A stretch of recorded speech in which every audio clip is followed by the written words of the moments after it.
a single point. That is all that separates the top two in the championship. But in the short-sightedness of being used to a two-horse race, we cannot let ourselves forget that 5 drivers have a mathematical chance of taking the crown. And of all the places that could close things out, we now arrive at Bristol. The situation could be tipped in many different directions in a split second around this tiny bullring of a track. The one thing everyone wants to know in the end is who comes away the champion. We'll find out soon as we get ready to watch the final round of the PRL NASCAR Cup Series, and you'll see it all live here on the Global SimRacing Channel. Hi, I'm Joe Peak, and with me in the booth is Christian Challoner. Behind the scenes is our director, Sean Crackers Ambrose, and he's using cameras provided by Dougie Beard.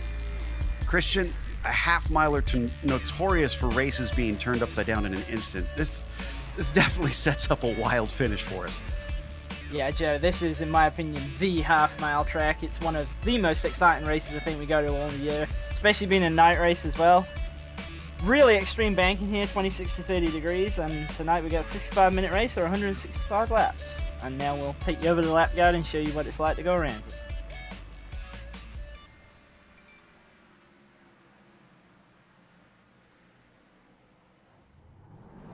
Hello everyone and welcome to the Global SimRacing Channel. My name is Brian Yazek, and today I'll be taking you for a spin around the Coliseum known as the Bristol Motor Speedway.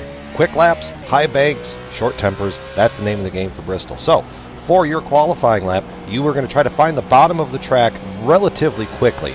Try to brake right about at that yellow sign, bring it down to the bottom, wait on the gas, then get back on it. Same situation, braking right about that Nationwide or ZMAX sign, depending on your driving style. Down to the bottom again, off of the corner. Now, your qualifying time is probably going to be the only time you're going to find the bottom. The fast way around Bristol is actually right up here in this top groove. You can kind of diamond it down off of 2, and you can do the exact same in 3 and 4. Ride it in high, let it roll, pick up the gas, back on to it, and right back around.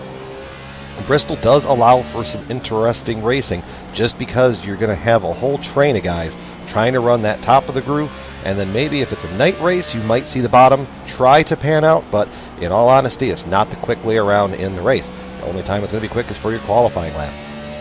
Once again, riding high, let it roll, grab the gas, back into it off the corner, let the banking kind of hold you in place there, and then coming real wide, ride that nice seam up there, back down across the start-finish line.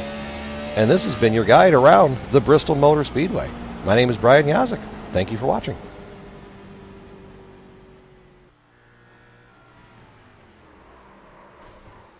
You see a few laps around Bristol. We're going to be doing quite a few laps around Bristol tonight.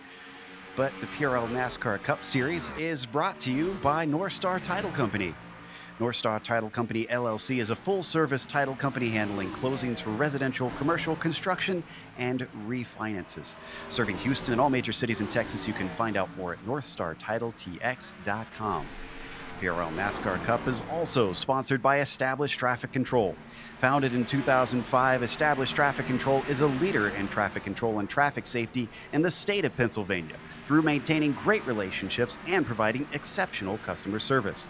In addition to being able to provide all you need for traffic safety, ETC makes custom signs. From street signs to company logos and everything in between, these custom signs make great gifts and wall decor.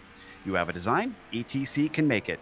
Shipping is available. For more info, visit establishedtraffic.com or email Brendan Chatley at bchatley@establishedtraffic.com. And finally, today's race is brought to you by Ford Entertainment Group PC. FEG PC's mission is to get you into your driving sim of choice. They have the lowest prices guaranteed on any brand new custom and pre-built gaming PC. And each one comes with iRacing pre-installed to include all the most widely used racing apps to further your sim racing experience. Whether you're new to sim racing or just upgrading your PC, you're ready to race right out of the box. Learn more at fegpc.net. Now, let's take a look at the championship because we do need a little bit more info for you. In the intro, we mentioned that it is 1 point between Rowden and Smith, but we got some unfortunate information that Smith is not able to race tonight. He has to get moved into college, which is understandable, but that kind of stinks that we won't get to see the fight between those two to decide the championship. You could see Rowden even jumping up one position since last race. If you missed that Michigan race, definitely go watch that one. But There's more to it. I said there's 5 drivers involved. There you see all of them. Haynes is the most likely to be able to take the challenge to Rowden because Holly at 21 points back, probably not going to be able to get up to the front. Brennan Chatley as well, 31 points back. They're going to have to rely on a lot of drivers who have problems and take basically maximum points to be able to get into this one. Let's take a look at what the team's championship is like, though. Christian, how's that stand? Well, we've kind of got a similar scenario in the team's championship. I think the one thing we can say for certain is that one of the Waterback Racing teams is going to win this one. But with J.R. Smith not running, it might actually be possible for the Waterback Racing #1 team to take that top spot. But they are 63 points back, so it will be challenging for them. There could also be a battle between the Hard Knock Sim Sports teams for 3rd and 4th. They're fairly close. There could be some changes there. And then we've got the Forward Bite Racing guys there. They're coming up in 5th right now. Now, what is this race exactly going to be like? Well, it's a little different from previous ones because it's such a short circuit. We are in the final round, as I mentioned. Now, in the drop weeks, they cannot drop the final week. The drivers have to show up, so this all counts. And honestly, only one of the 5 has drop points to affect things anyways. Everybody else is out of them. Now, they have fixed setups, but they've limited the fuel, so you can expect a pit stop. The big thing is right there in the race. Before we've done 55, 65 laps, well, look at that, 165s. If it goes green all the way, we expect about a 45-minute race. But again, it is limited to 55 minutes, so we expect the cautions most likely will end it based on time. They have an incident cap of 17, can get racked up around here as it is such tight quarters. And drivers will have to watch out to how hard they fight with each other. Currently, they are in warm-up and getting the cars ready, getting practice time in. Then we'll go qualifying down to decide how the grid will be. We've got, looks like 23 drivers currently getting set to start the race. So it'll be a decent-sized field out here today, Christian. The big thing, though, is whether or not these drivers can keep the car clean and really take control of their own destiny with how unpredictable things are. Yeah, I mean, for sure, I don't think this is really saying anything about the drivers themselves, but I definitely expect that there'll be yellows in this race. It's pretty much just a function of the track. Even if the restarts kind of work out okay, you get into lap traffic so quickly, and the car's so prone to kind of just snapping off the corner, and especially if you're in a 2 or even a 3 wide scenario here, things just happen, and that's kind of just part of racing at Bristol, you know. So I fully expect that this will be a timed race, but we can hope that it'll go green. Yeah, we'll see. I mean, weirder things have happened before on the channel. Now, as the qualifying starts, for those wondering where the drivers need to finish, it's a little bit more complex because they do have bonus points, which we'll go over in a bit. And the maximum points that they can get is 47 points. As we watch the 184 get ready to head out, the 60 is already running. Colton Lane out there working on his warm-up lap. But 47 points, again, the max that you can get with the bonus points, which includes a bonus for pole, a bonus for most laps led. Both of those are 2 points extra. 1 point for leading a lap, 1 point for fastest lap, and anybody who has 3 incidents or less gets 1 more bonus point. With Rowden being 12 points ahead of Haynes and having more wins than Haynes will need to score 13 more points than Rowden does after the race is over to be able to beat him today. That's the simplest way of putting it, Christian. And as we all know, we should not do math on GSRC. So we'll wait until we get a break to try and decipher who takes the championship if it comes down to that. I mean, that's quite a sizable points deficit to actually overhaul when you consider that we're going to have about 23 starters. He's got to finish. He's either got to take home a lot of those bonus points, or he's got to finish substantially higher. So he might need a little bit of luck on his side to be able to do much. But it's Bristol. We'll just have to see how it goes. Exactly. Yeah, you can't count anything out here.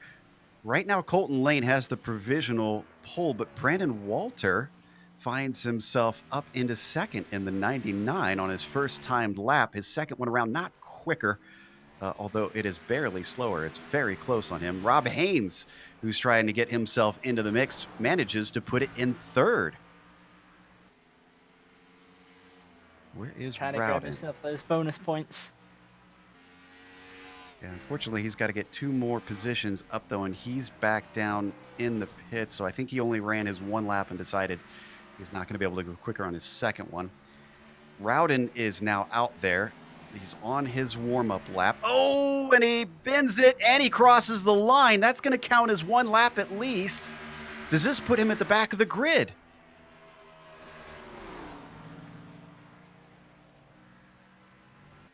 So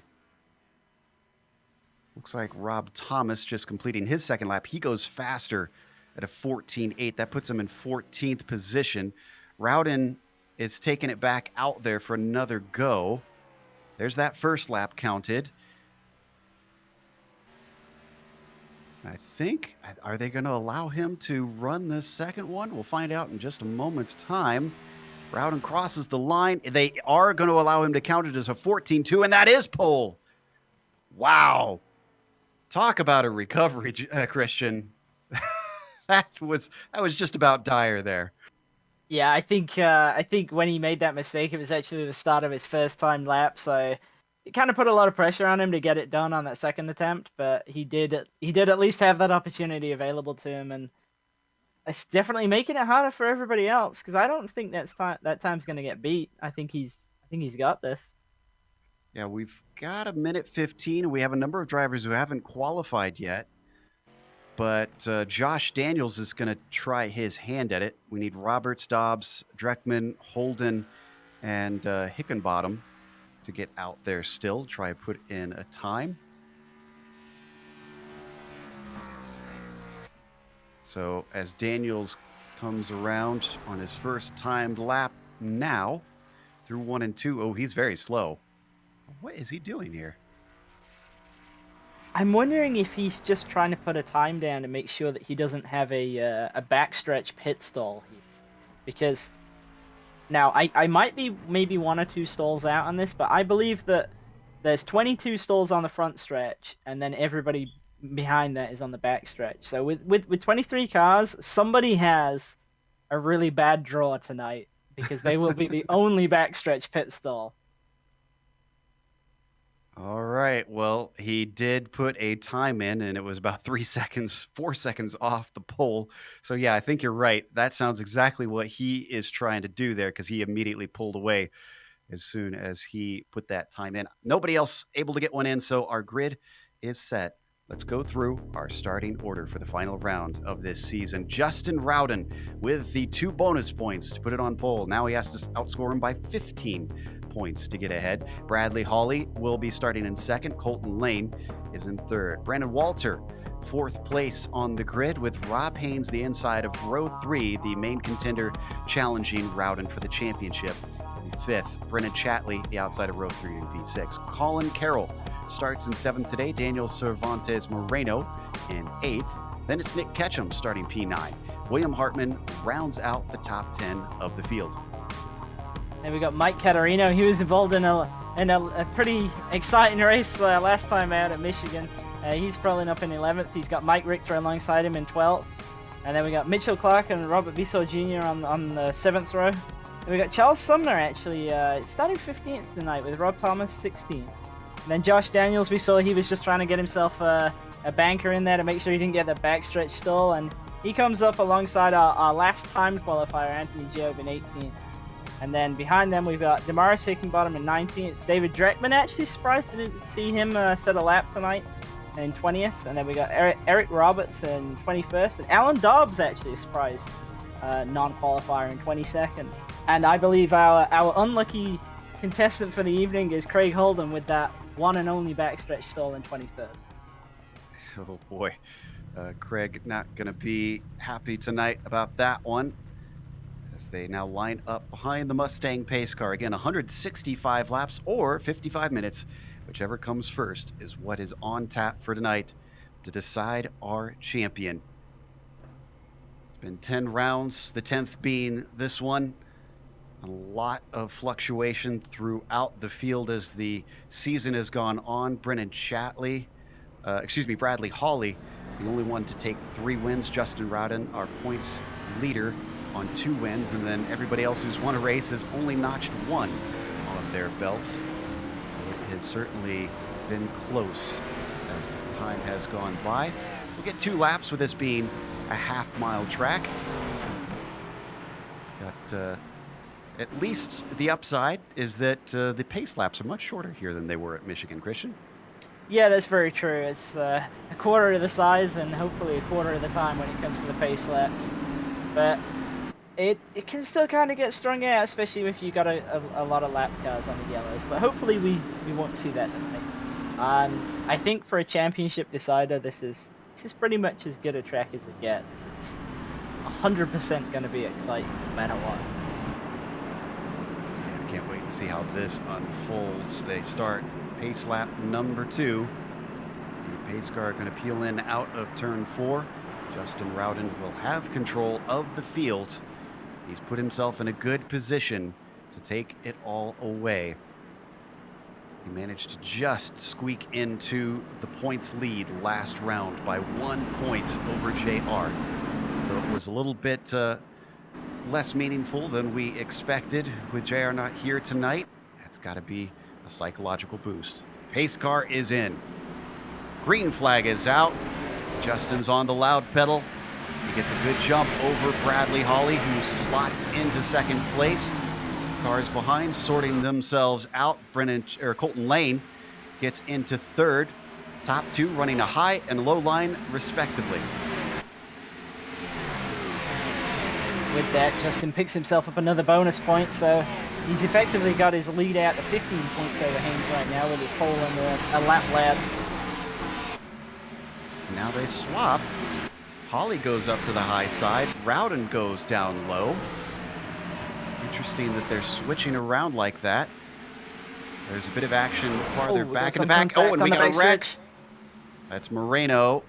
Looks like William Hartman involved in that. Number of drivers having to take evasive action to get around a car stopped completely perpendicular. So it looks like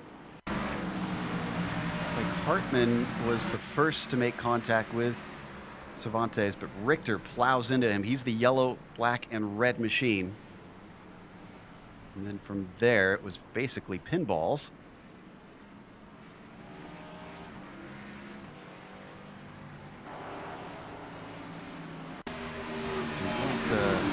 Good on board. Nick Ketchum has great avoidance. We're watching William Hartman.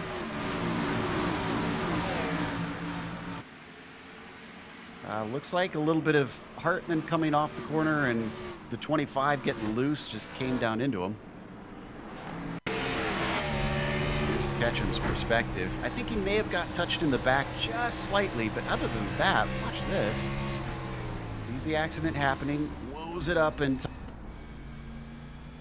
just picks his way through. Yeah, it's a great job by him to get through that. I mean, it's as I found out in my own car on Friday night here, the brakes do not work. Is the best way I can put that. You can see a wreck happening an entire straightaway away, and you can wonder how people are not stopping for it, and it just doesn't slow down. it's really bad actually. And I think everybody behind that did a pretty good job to kind of pick their way through that as best they could. Got a few drivers in the pits. Of course, Hickenbottom, Hartman taking a little bit of repairs there. Looks like Cervantes Moreno. Oh, and it was Cervantes Moreno, the one with the backstretch stall. Is it? Oh, really? Or, well, maybe not. Oh, maybe he's just running it down along. Okay, so. Yeah, I feel like he might have just gone through the wrong pit stall. Well, pit road. We got a little lost. Hey, yep. I've been told it happens. Yeah,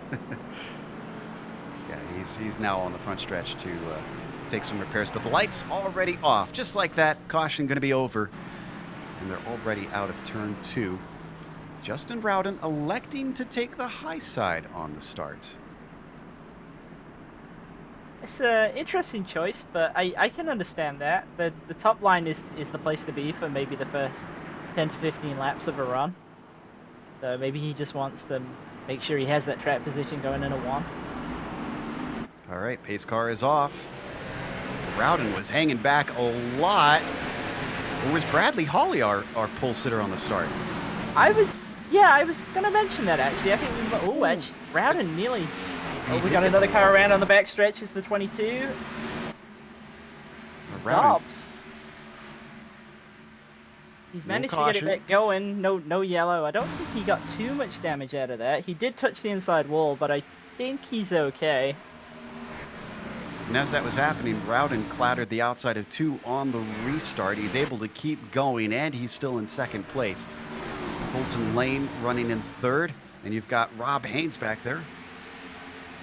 And that's Brennan Chatley that you see on the low side in the number 59. And a nice little fight with Walter, but he's going to have to give that one up. Low shot not working out for him.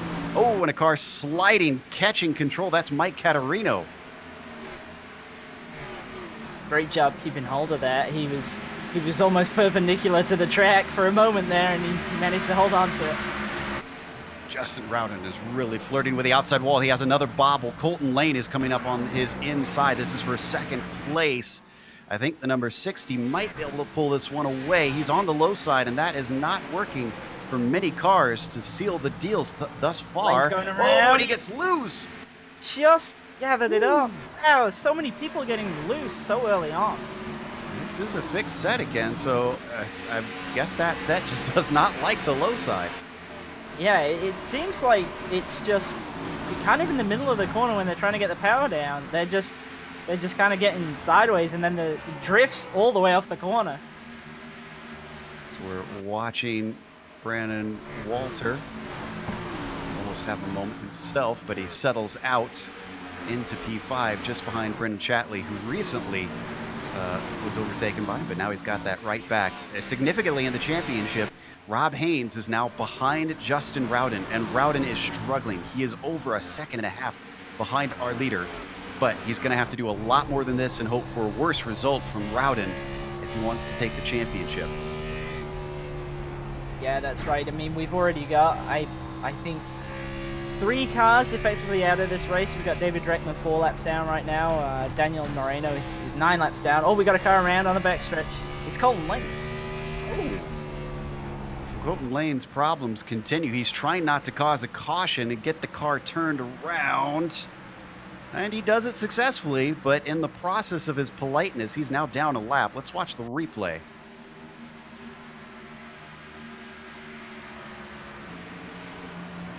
Backstretch, I'm assuming, is where this happened.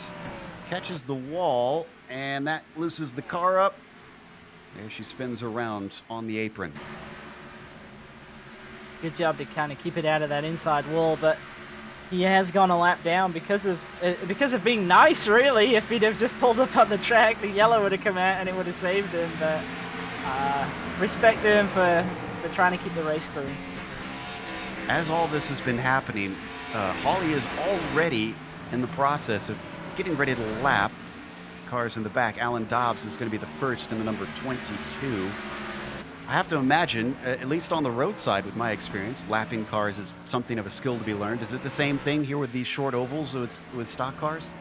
Yeah, it's very difficult to intentionally put a car a lap down here, especially if they don't want to go a lap down. And this early on in the race, you really don't. So it really depends on how much Dobbs wants to fight this, as to kind of how hard he makes it for Hawley, because right now I think the top is definitely the preferred line. So if Dobbs runs the top, it's going to be...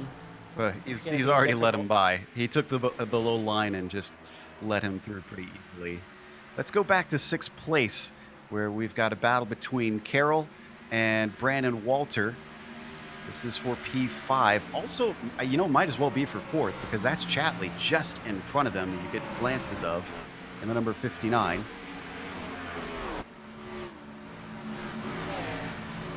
Since that first caution, though, it's been a little bit uneventful. Everybody's kind of strung out, running their own race.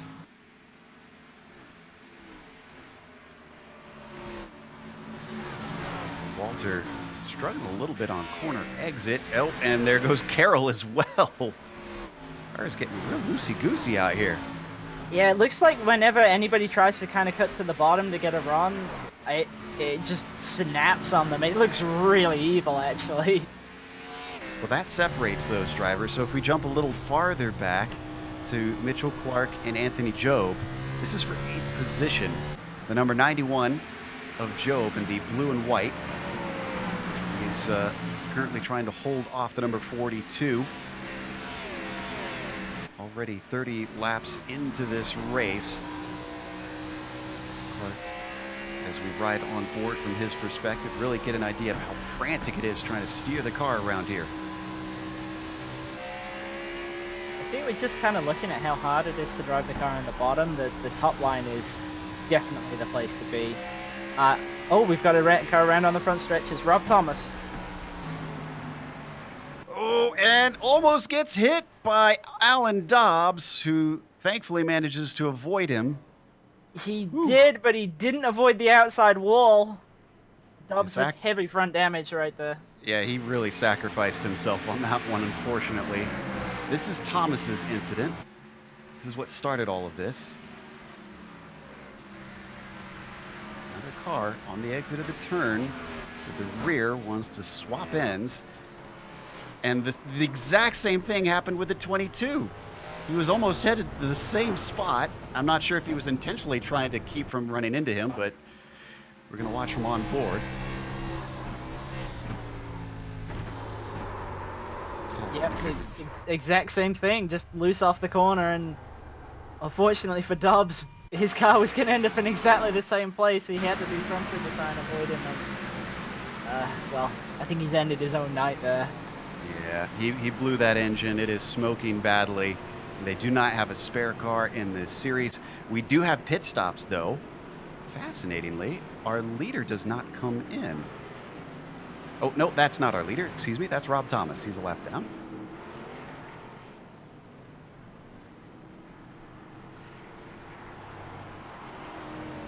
See tires going up for most drivers.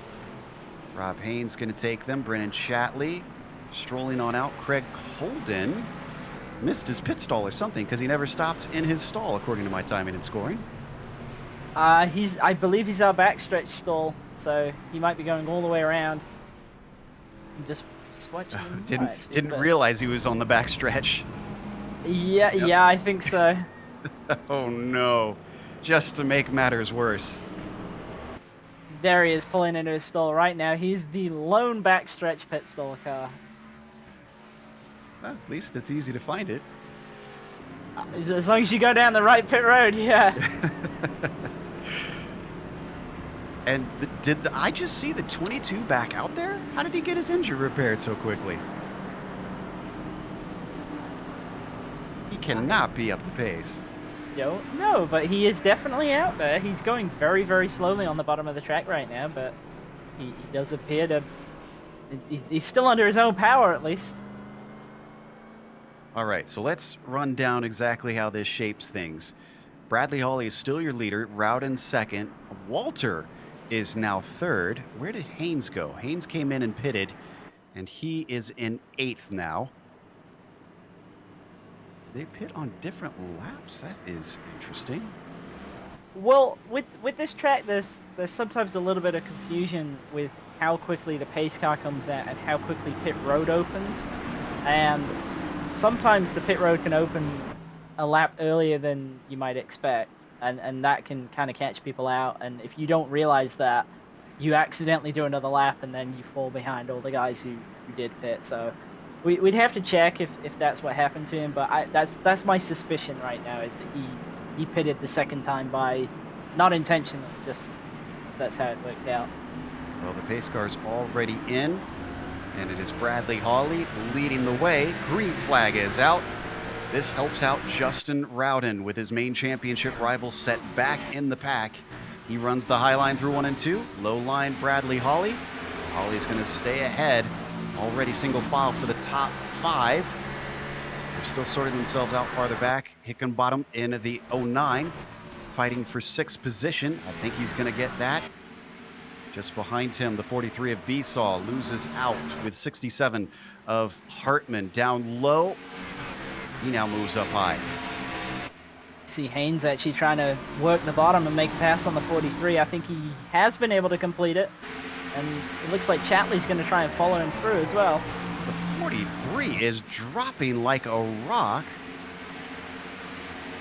For the high side being the preferred line, he's holding it and it's not working for him. Now he ducks down a little bit more low. And I think he's finally stopped the bleeding. Yeah, we had a pretty interesting moment right there from both the 29 and the 59. Yeah, that was Chatley and Haynes. Haynes comes out on top with 8th position. In fact, he's already put a car between them. That's Nick Ketchum. Got Justin Rowden blinking a lot. We don't need to go to him, but for some reason his connection was not good, and that's the last thing he needs to worry about tonight. Yeah, I mean, with his current position, he just kind of needs to get to the end of the race. He's got a commanding points advantage. Now, did something happen to Colton Lane again? I saw him have an incident earlier. I'm not seeing anything. No, I think, yeah, it looks like Colton is just so off pace. He's elected to come in, maybe get a few more repairs, see if he can help the car out. He's back out now, but he is many laps down. Still watching the battle for P2. This is Walter chasing Rowden. Significantly, though, Rowden fell off of Holly quite a bit last time. He's holding on this time, so maybe he got some of that damage repaired, or I don't know what's changed. I was a little surprised at that. I really thought that Rowden would kind of just be able to break away from the pack. He looked like he's got extremely good pace in practice in the qualifying. It hasn't worked out that way. There's a huge fight right now for P7. It's Hartman and Rob. Well, no, sorry, my apologies. It's Hartman and Ketchum. They've fallen off of Haynes a little bit ahead of them, who's still trying to make his way through drivers. Hartman, as we ride on board, looking back at Nick Ketchum directly behind. Don't forget back there, that's Colin Carroll in the number 2, threatening to take something away if they start to go side by side. Hartman using the low line to great effect, honestly. He keeps getting awful close to Haynes. Yeah, he's one of the few out there that looks like he's really actually kind of figured out how to make the bottom work, and he's going forwards right now. He has kind of got back to the back of Haynes. Got another car up loose off of 4. Was that Besaw? Looks like he dropped some positions, maybe. Or maybe it was Carroll. No, I think it was Colin Carroll. Yeah, that was Colin Carroll. Lost about 3 spots just from that incident. Oh, and just as we go to replay, Mike Caterino brings the caution out.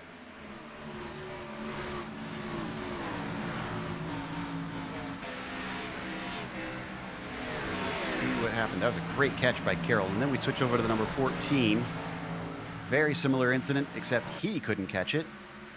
Oh, looks like maybe he got checked up a little bit. Maybe he was unnerved by the slow number 2.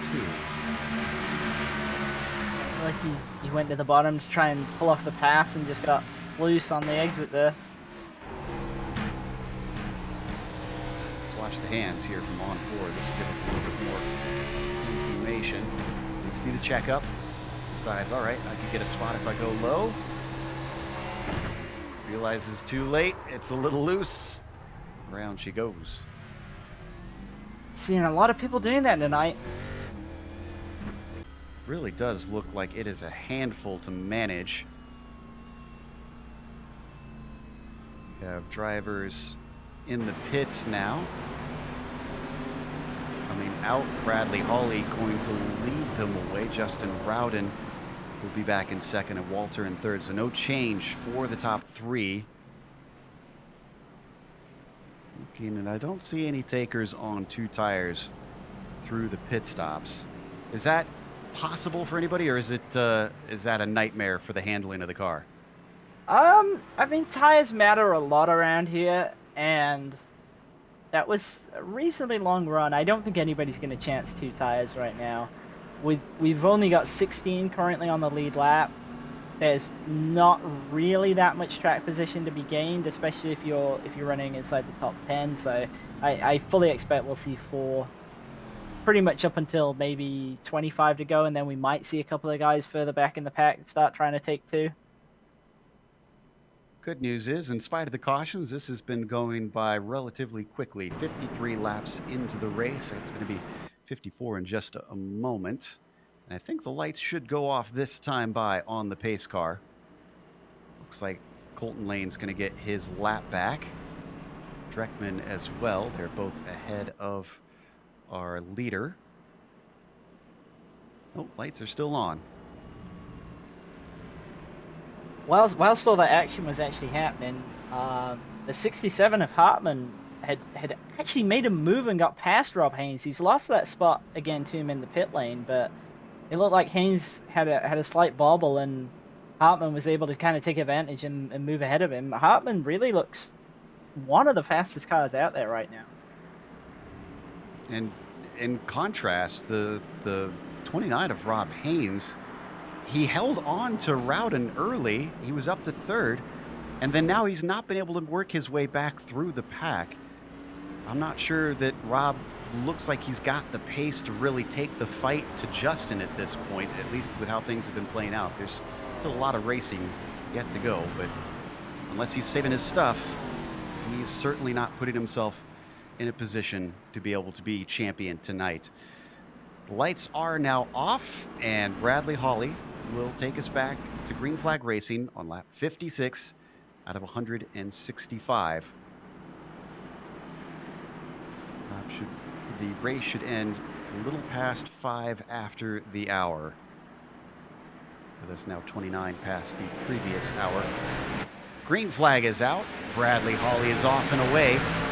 Rowden really followed that jump pretty well, gets himself into 2nd place. Same thing, those top 3 singling out very quickly, and then the rest of the field trying to do the same, but not as organized of a fashion. Rob Haynes, whoa, he's making me eat my words. He's already up to 5th, and he is challenging the number 98 of Charles Sumner. Meanwhile, up at the front, Justin Rowden has come alive. He challenges for the lead, but falls back.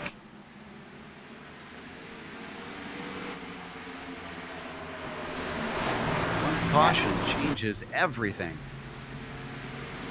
Something interesting on the restarts. It looks like Holly's going quite early, and that's allowing the top 3 to get single file pretty much before they get down to turn 1. And it's making it pretty interesting for the 4th to 8th spots behind them every time that's happening, because those guys aren't able to get into a single line. There we see some of those drivers still sorting it out. That was Hartman, who unfortunately could not manage to get by Ketchum. Still working that low line, though. Hartman really likes trying to keep it ducked down close to the apron. And Ketchum's starting to follow suit. Monkey see, monkey do. If it works for you, it works for me. Not this time. 1 and 2, he's going to stay high. Let's see if it's just 3 and 4 that he likes. He's right on board with Hartman. Yeah, just 3 and 4.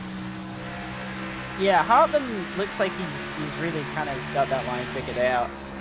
Conversely, we've got Chatley is not able to make that low line work, and he's actually slid further back on that restart. We'd almost had an incident back there, it looked like. Yeah, Colton Lane is still struggling with his car. He almost lost it. We don't need a replay, but the number 60 nearly caused yet one more incident today. As we watch Hartman keep trying this, a Sisyphus-like effort to try and get by the number 61. So far, that boulder just is not reaching the top of the hill. Yeah, he's got really good roll in the center of the corner, but because he wants to kind of get up by the wall on exit, and he's just close enough to the 61, it's really hurting his exit. But the 61, huge slide into the corner there. He's really loose. That's going to hand it over. He did get it back together, but yep, he's lost the spot now. 67 of Hartman now moves into 8th. Ketchum finally gets his car collected before another car gets by. That's Mitchell Clark on the low side behind, and Colin Carroll up on the high side. little bit in front of this. Hartman has already set his sights on the next car in front. That is Damaris Hickenbottom in the 09. Before, once again, Hartman ducking it down low, very aggressive. Just not paying off on those corner exits. But Hickenbottom, before Hartman rocked up, certainly had his eyes forward because the 91 of Job is just ahead of him. Job sees that bottom line. He's going to give it a go, see if it works out for him. Oh, looked like Hartman got inside of Hickenbottom there. Cars checking up, getting into the side of the number 91. Everybody manages to sort it out. Anthony Job going to the high side around Charles Sumner, who seems to be struggling now. Are we looking at potential 3 wide? Hartman says no. That is going to give pace to the 09 of Hickenbottom. Up on the top side, car getting loose behind them. That is Nick Ketchum.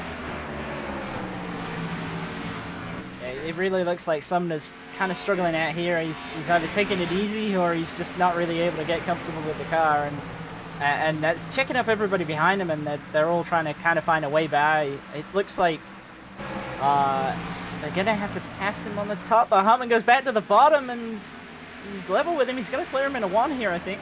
Yep. Sumner going the wrong way in this field. And now he's been caught by Carroll, who's down to his inside. The 98 of Charles Sumner possibly going to lose another position. Carroll looks good off the corner. That's certainly going to help. If he could take it in deep, he could slam the door. He's not going to. He's just going to do it the hard way. Hold it down low. That moves the 2 into 8th position. Up ahead of them, Hartman's not done with things. He's still working on Hickenbottom. This will give him 6th place if he can get by yet another car. Yeah, it looks like he's a little bit faster right now. But Hickenbottom's actually been really fast himself. He's up to 6th from start position and 19th, so he's definitely not he's not slow out there today. So it's probably going to get harder for Hartman to pass guys on the bottom the further up he gets here. Well, and he wasn't even side by side through 1 and 2 that time by. It's a little closer through 3 and 4. Now they're being caught. Look at Colin Carroll coming like a rocket ship. This driver is spying a 2-for-1 opportunity as we ride on board with Hickenbottom. Yet again, Hartman seems to have got the car hooked up, but slow off the corner. Ooh, and he slams the door shut on the number 2.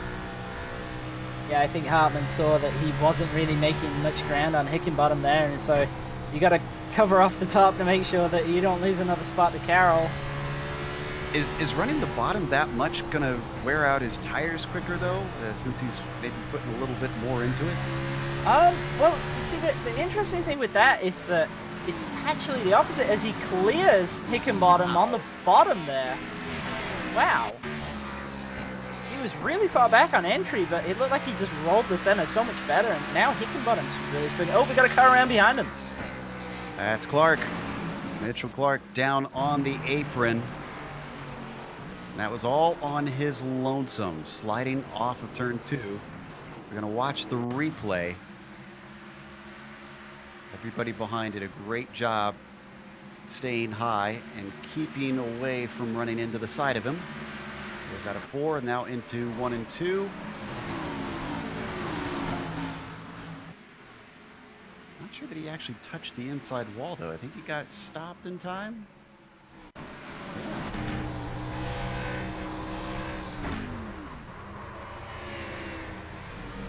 Almost looked like he had a lot of wheel cranked in it when it started to go.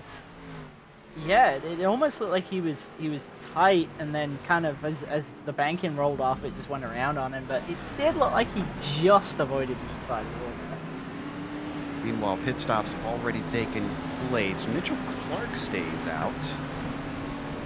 I guess because of his incident spinning. Oh, is he going to come in now? No, now he comes in. Justin Rowden, though, Justin Rowden beat Bradley Hawley out of the pits. Checking to see, yeah, he was behind him going in, and he had a better stop, so we have a new leader back to our pole sitter for the first time since the early stages. Let's take a look at the stops. It's incredibly marginally different. I'm a bit baffled as to how he got out ahead. Yeah, I mean, the stop itself was only about a tenth faster, but somehow his lane time was 3/10 faster, so I wonder if he was just better at actually getting into the box. That could be it. Getting in or getting out, one or the other. He made up time. That is going to give him the front once again. We have 14 cars left on the lead lap. Get a couple more drivers taking laps back, but they're both one lap. Oh, yeah, they will get back on the lead lap then. Colton Lane and David Dreckman should be able to. Mike Caterino will not.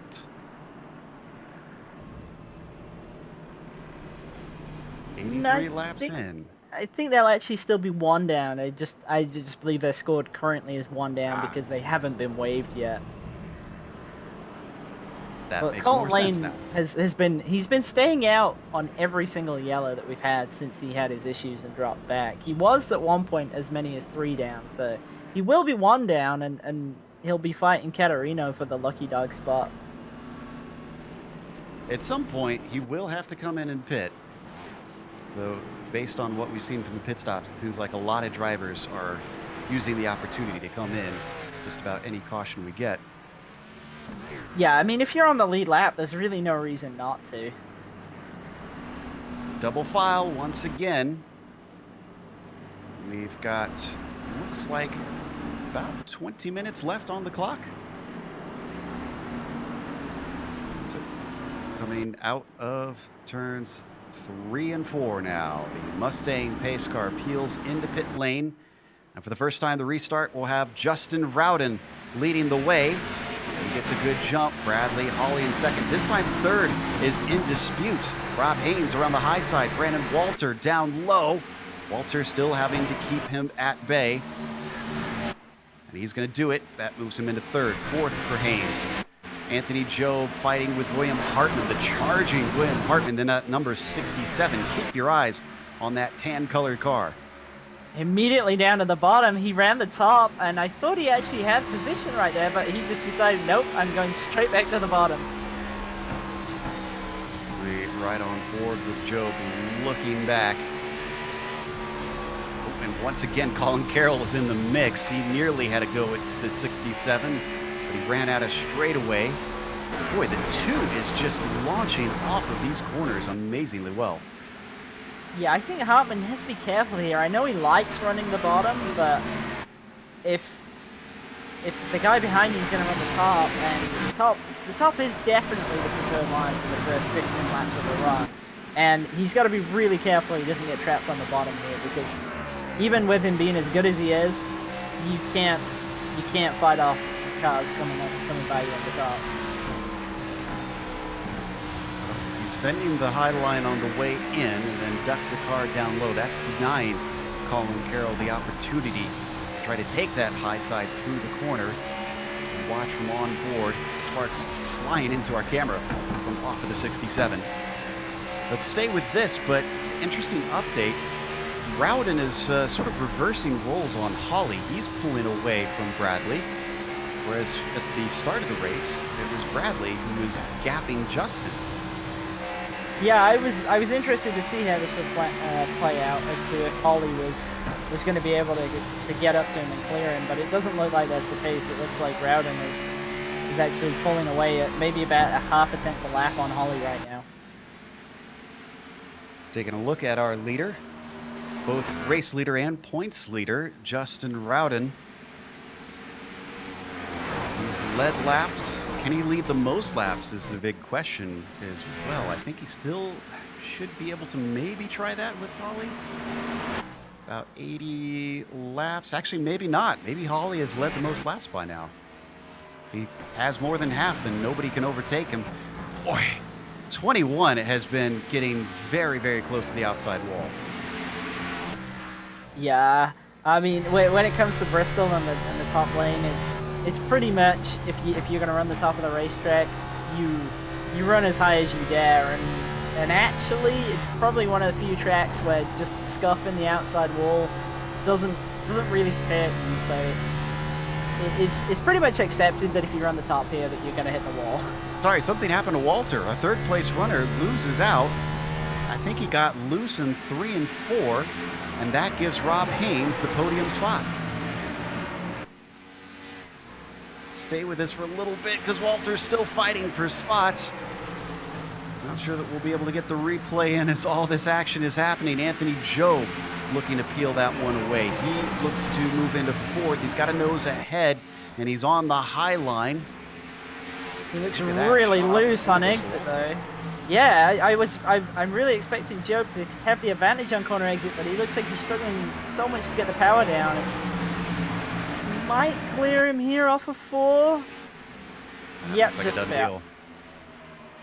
And Hartman immediately to the bottom, though. Of course. Once Hartman gets into the mix and he smells blood in the water, he is going to try that low side. Didn't quite work off of 4 this time. Once again, though, the number 2 just hovering around the rear of the car, threatening to take that away at the smallest slip-up. Already cracked 100 laps now of the 165-lap race. But we're down to about 16 minutes left to go. This is going to be tight. It's definitely going to be close on the time. If it stays green from here, it could possibly get to the end on that. Continue to watch the 67. Trying to work his magic on that low line that has worked so well thus far. Walter still falling behind Bill. They move this though because Charles Sumner and Nick Ketchum looking to try to settle out 9th place.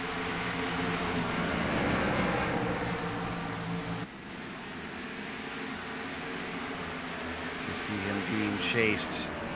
That is the number 09 of America. Oh, and that's for position. Something happened to Hickenbottom. Yeah, he's looking really slow on the bottom right now. I'm wondering if he just had that kind of snap loose that we've seen from a lot of people on exit. And he's kind of up to speed. He's just looks like he's trying to force his way into the top lane right now. As all this action is happening, let's stay on this for a little bit longer. Hartman just is looking like he'll about lose out to Colin Carroll, who's gotten on his high side, and he does lose out. William Hartman finally finds the bottom line not working for him as number 2, who has been frustrated behind him for a number of laps. Hickenbottom is continuing to struggle. He just had a huge moment and hit the outside wall. He's still going. It doesn't look like he's got any major damage, but he's continued to fall back. He's almost the last car on the lead lap right now. You're right. Eric Roberts is the only one. He's down on his low side. You see in the blue and black car. We got a caution. Is that Colton Lane? Whoa, it is Colton Lane. He was on his lid. Looks like this started, though, with Brendan Shatley.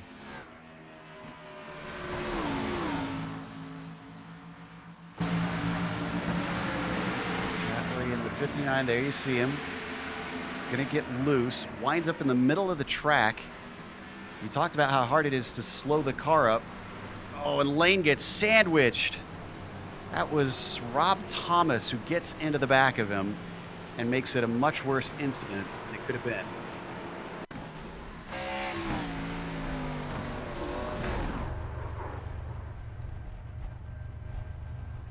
Would have just T-boned into Chatley, but with the car right behind him, just slamming into the rear bumper, that sends him flying into the air. Yeah, you could see that Lane really did try and blow it up, but it looked like maybe Thomas couldn't see it as well, and he just kind of drove him into it. And I think that definitely ends Chatley's hopes of the title right there. I'd say so. It didn't look likely for him already. Brandon Walters stayed out this time. Justin Rowden, Holly, and Haynes all came in. So that moves Walter up to P1, and he did not come in next time by either. So I think he intends to stay out. We are kind of getting close to the end of the race, but that was a relatively long run. I think he's going to really struggle to hold him off here. not entirely sure what his plan with this was, because it's not like he really needed a play for track position, but maybe he's hoping on getting a couple of quick yellows to the end and he'll just be able to hold on. Yeah, that's my best guess. We're down to about 13, 14 minutes left on the clock. And I did some math previously. 60 laps would last you about 15 minutes. And, with this extra caution, I'm pretty sure we are now going to be hitting that 55-minute mark. I'm not sure that we can get to the end of the laps before the clock runs out. Yeah, I'm just taking a look at the time now, and I'm showing that there's just under 16 minutes to go, so it might still be possible to get to the end, but it's definitely getting tighter and tighter on the time. We talked a little bit earlier about the drivers who have exited the race, changing the situation on the points. Well, we mentioned Dobbs, Moreno, and Richter were gone. Well, Thomas is in the pits getting repairs done. Chatley, of course, is as well. Not sure that he'll be able to get out. And Colton Lane, his day might be over. We're already double file. We're going to get restarted on lap 115. It is going to be Brandon Walter on old tires restarting this.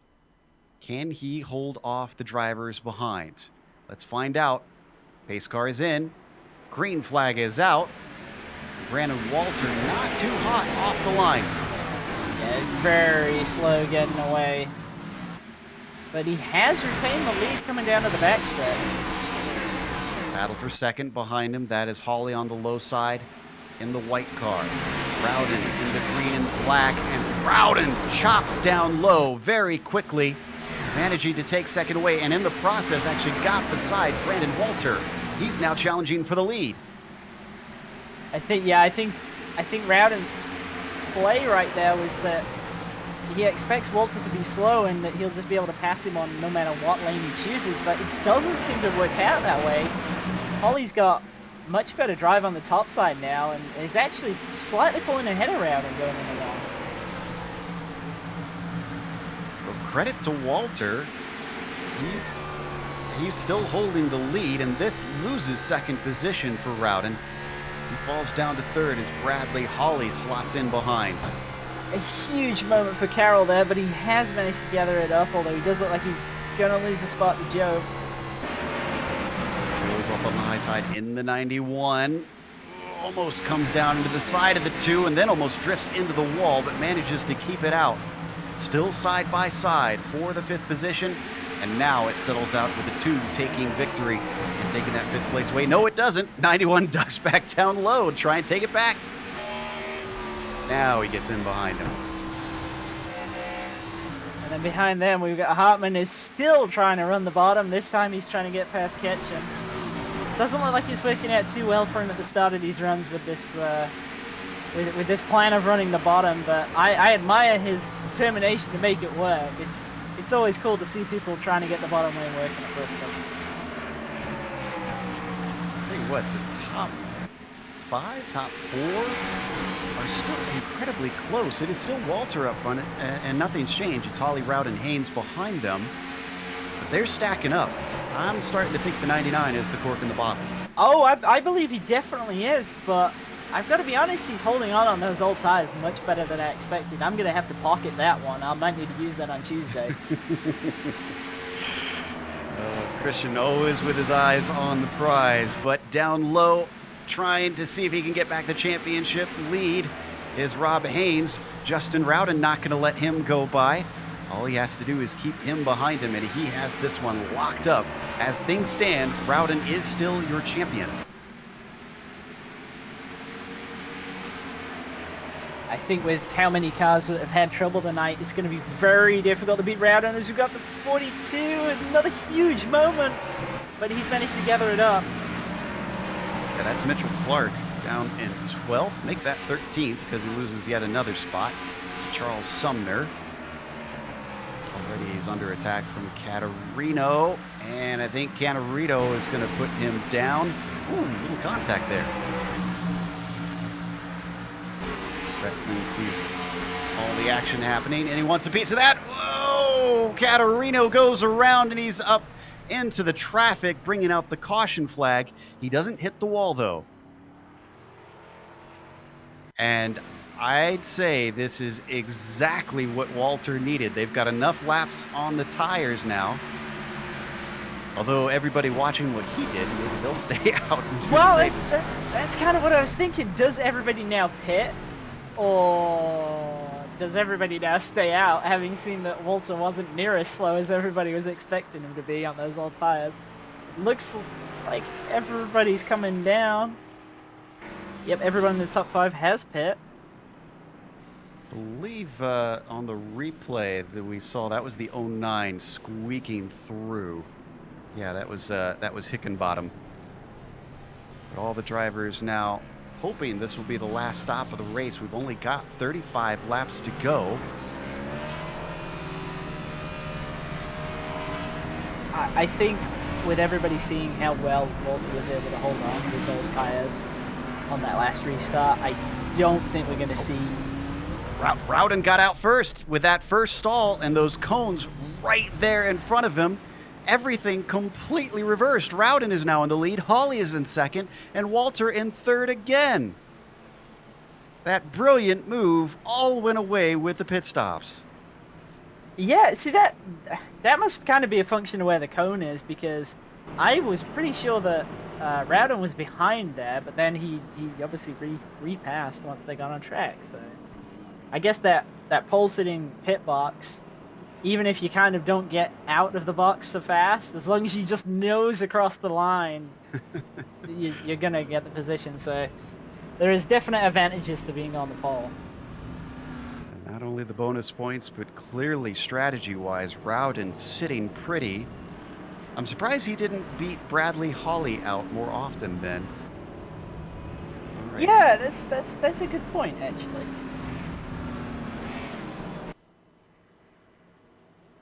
Will this be our last restart? Got about, looks like maybe at 11 minutes to go. Am I seeing correctly? My counter is showing just over 9 right now. Right, so we could have one more caution maybe, because we're still with the lights on the pace car. Get going soon enough with these short pace laps, but this season is rolling down to an end. Final race of season 3 here in 2019 is looking more and more like Justin Rowden, who is leading this race now, will clinch the championship.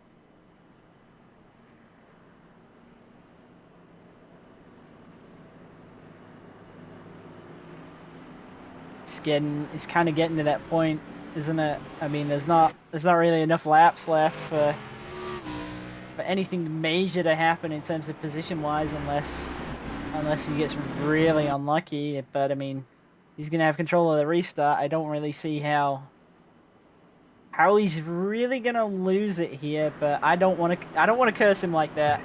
But right now, it's looking very good for him.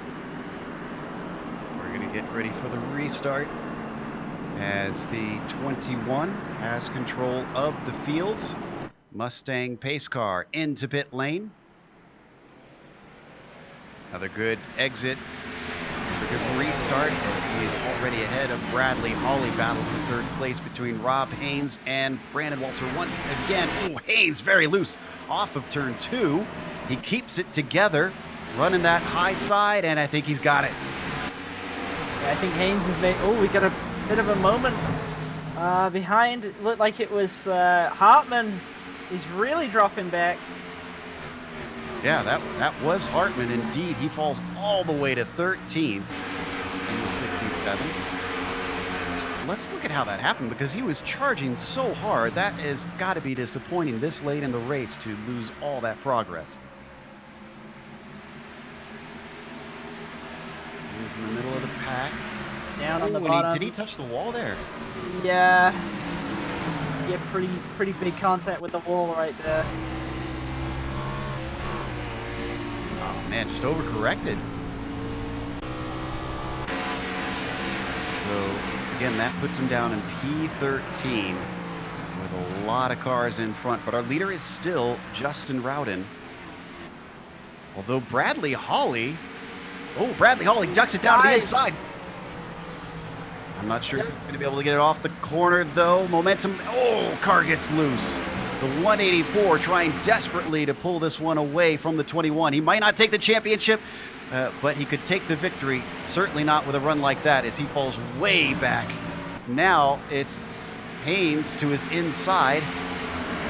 Haynes another one watching everything slip through his fingers. Oh, well, Hawley smacks the wall. Haynes slow off the corner. Both of them losing time to the 21. Yeah, both of them have looked like they've kind of turned the aggressiveness up a notch, especially towards the end of the race here. Both of them trying to get past on the bottom, and kind of looks like they've just sort of adopted the idea that either they're going to win the race or they're gonna possibly crash trying to do so. Yeah, I think at this point they've seen the writing on the wall. If they're aware of the points. Oh, and we got an accident. That is Walter. Oh, no. Walter and somebody else who was challenging. Was that Colin? Yeah, that was Colin Carroll. I think it was. I think they got together coming off of 4, but we'll have to check. Just ever so slightly. Sends him the rest of the way around. And then you saw Carroll drift back up. That was the 61 of Nick Ketchum, who actually smacked the wall trying to stay out of the 2. This is from onboard Walter. I honestly feel for Walter that his pit strategy was working gangbusters for him. And then not only did it go awry through no fault of his own, but now he finds himself with damage at the back of the pack. Speaking of pit strategy, Rob Haynes has decided he's coming for tires. Did anybody else? I don't believe they did. I think he's the only one who came down for tires. Well, clutch your rosary. I think this is a Hail Mary, because Rob Haynes is going to be well at the back of the pack with very few minutes and very few laps left to go. Okay, I take that back. He'll be in the mid-pack. Even still, there's going to be at least 10 cars in front of him. 9 between himself and Rowden. He's got a lot of track position to make up, and if my counter is correct, he's not going to have a lot of time to do it in. I'm showing 3 minutes and 50 seconds remaining right now. Well, I'm pretty sure we'll only have about a minute of racing then by the time we get back, and that'll only be about 4 laps. And kind of as we saw with Walter, it's especially with a short run like that on the tires, that's not really a big advantage by coming down and taking them like that. But I suppose when you're in Haynes' scenario, you just you kind of know, you kind of know you're not going to win it if you stay out. So at least you can say that you tried, you know. Certainly. And he did try. I give Haynes credit for at least being thereabouts for most of this race. The lights now go off on the pace car. No, they do not. Thought I saw them going too wide a little bit. They're going to go around at least 2 more times. But Rob Haynes, who was within the top 5 for pretty much this entire race, now puts himself in the thick of the pack just to see if something could change the face of this race to give him a chance to overtake Rowden in the points.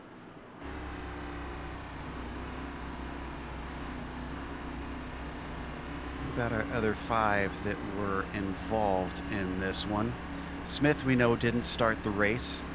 Where is Holly? Holly's still in 2nd place, but again, Holly back 21 points. This was certainly going to really take something incredible for him to beat Justin. And then Chatley, I believe, is Chatley retired? Yep, Chatley's still out of the race. He is in the pits and has been for a while. That said, we know it can kind of change around really quickly for you. We saw with Walter, it looked like he had a an awesome strategy that maybe was going to put him in a position to win the race, and now he's back down in 12th, so still anything can really happen here. It really can. I mean, how nervous is Rowden right now? Because he was 18 points back coming into last round. Who would have thought that right now it would be looking this solid for him to take the championship as the green flag comes out and he accelerates away. Oh, big wreck behind him. And that, I think, is going to end it. No yellow yet. No caution. Everybody accelerating away. Just one car tows. Looks like Eric Roberts is the one that gets the worst of it. So we stay green. Justin Rowden still ahead of Bradley Hawley. We've got 5 laps to go now. So we're not going to make the 165, that's for sure. It is down to a timed race. Bradley Hawley almost throwing it away. Yeah, I think you're right. I think Hawley is just pushing the hell out of that car just to see if he can get the win here. Yeah, I mean, it looked like he might actually have had an opportunity to get to him, but with that, it's, yeah, I think he's made his play now, and that's kind of bad news all for he Rob had. Haynes fans, though. He was involved in that big wreck at the restart. He had to come down pit lane just to get a few repairs. He's now a lap down. You can see the car. Well, we can't see the car. It is a very bad shape right now. We are watching our leader, Justin Rowden, who very quickly is coming up to the white flag, I believe. White flag is out for the 21 from an 18-point deficit to coming around to take the checkers and the crown, winning here in the final round and the championship on top of it. Fourth place. Just held on to fourth. Yeah, that was ahead of Josh Daniels. Boy, that's a quiet run to a top 5. Yeah, all the way up from 17th. Only 10 cars on the lead lap at the end. Dreckman, the last of those. Justin Rowden has got to be beside himself. What a comeback for the number 21. Stops it at the start-finish line. That is going to take us to break, as we'll probably see some celebrations from Justin. But we'll come back with the unofficial results as well as driver interviews. And on screen, you're going to see all the upcoming races here on the GSRC.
welcome back to Bristol Motor Speedway. We just watched the final round of the season here for the PRL NASCAR Cup Series.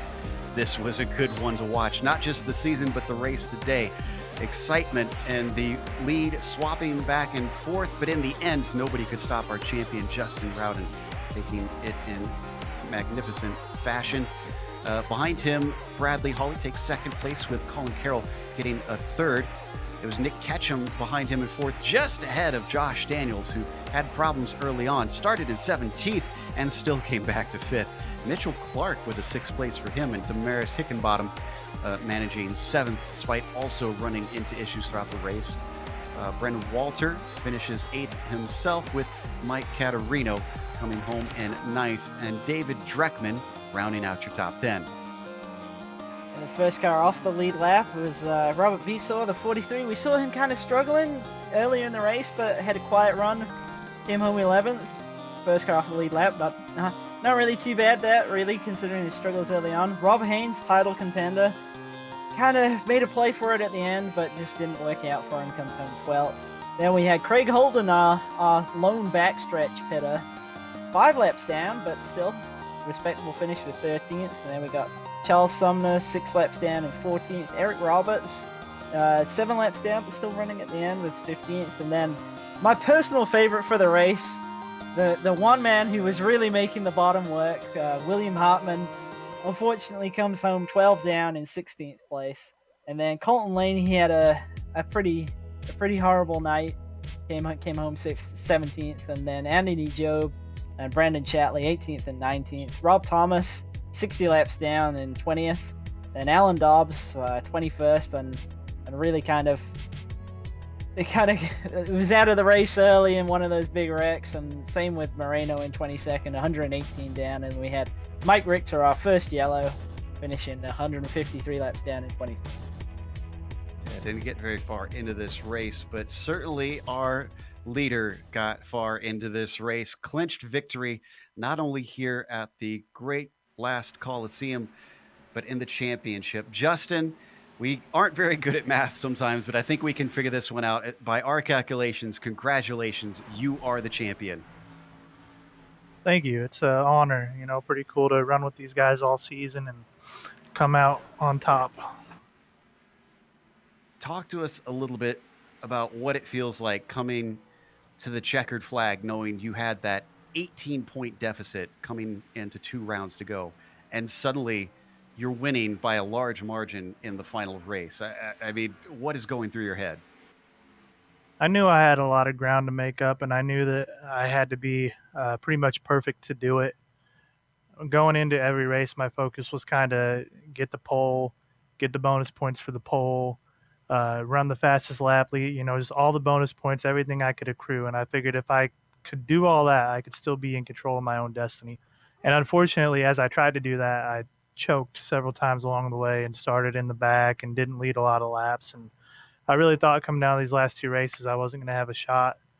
And then JR had that bad luck last week that closed a ton of ground and put me right even with him coming into this week. And I would have loved to have been able to race it out with him. He was fast all season, and I think it would have been a great battle tonight. Unfortunately, he wasn't able to make it, but it was still good racing. And, really until I took the checkered flag there on that last lap, I really figured that I would find a way to choke it away, and I'm surprised I didn't. You victorious in spite of your pessimism, but talk to us a little bit about the start of the race, because you did have a little bit of reason to be concerned, because it looked like Holly was just pulling away from you by a huge gap. What happened there? I hadn't done any testing on the long run. I'd kind of tried to, I showed up an hour before the race and just did qualifying runs because I knew, of course, track position was going to be very important. So I wasn't sure what the car was going to do on a long run. So I kind of just tried to conserve my tires and not push the car into making a mistake. I wanted to get some laps under my belt and kind of feel what it would do 10, 15, 20 laps into a run before I, got too aggressive. And then we got the pit stops and I started low fueling, and I think that helped the balance of the car a whole lot. I don't know if Bradley was doing that, but it seemed like after the first caution when I low fueled, I kind of had a little bit of speed on the whole rest of the race. Well, it all worked out in the end, and this will end this season and take us to a short break before the next one begins. Will you be back to defend your crown? And do you feel confident that you can do so? Unfortunately, I'm not going to be able to make it back. I got the kids in school and all that, so just a little less time now that school has started. But I'm going to follow along as best I can and watch these guys race. It's been fun and got a lot of respect for. Wow, sad that we won't have you back, but that makes us even sweeter knowing that you were able to get the championship before you were taken away. Congratulations both on the victory and taking the crown tonight, sir. That was an incredible effort. Thank you. You guys do a great job. I appreciate it. Justin Rowden, our winner and new champion. Up next, Christian is going to be talking to one of the long shot hopefuls for tonight, Bradley Hawley, who finished second. Bradley, it looked like you kind of really gave it everything you had tonight. You led laps early on and just kind of wasn't able to take it away from Justin at the end there, but got to be pretty happy with that performance, I would think. Yeah, I am. I just burnt up my rear tire there at the end. Yeah, I mean, we saw you kind of got loose trying to get by him a couple of times. Was there, well, we heard that Justin mentioned a little bit that he was kind of short fueling his car towards the end of the race. Was there any kind of consideration on your end to do the same? No, I was giving it all I got. Okay. Um, Justin actually mentioned that he won't be back next season to kind of defend his championship. Now, we've seen you run really good this season. That's kind of got to give you some hope that you'll be able to kind of take it and mount a really good championship challenge going into the following season. Yeah, it's disappointing he's not going to be back next season. It's been fun racing him the last 10 races. And yeah, it gives me some hope, but at the same time, it's with the way this package is and how the races have been, there's no telling what can happen next season. So I'm just going to have to try to keep my nose clean and try to survive. Man, it's true, man. But you say about surviving, but Joe's just actually reminded me that you're actually tied for the most wins this season. So that's a pretty good accomplishment right there. Yeah, I'm always happy when I win, but at the same time, I want to have a consistent finish throughout the season. Yeah, I mean it's the consistent finishes that kind of net you the championships. And coming into the night, we know that you were, I don't want to say a long shot, but it was going to be pretty difficult to make up the points deficit that you had. Did that kind of change how you approached the night? We just out here going for the win, or did you kind of have an eye to the championship as well? Given how ridiculous the things had to have happened for me to win the championship tonight, I came in just to have fun. I knew I didn't have a chance to win unless Rowden and Rob Haynes both wrecked out early. But Rowden did a phenomenal job this season, and congrats to him. All right, man. Well, thank you for making the racing exciting for us tonight and really over the full season. Is there anybody you'd like to give a shout out before you go? My team Waterback, those great group of guys that always try to do their best, and North Star Title for sponsoring the series, and my car, and you guys for putting on our broadcasting our races and putting on a good show. All right, thank you. We'll be looking for you next season.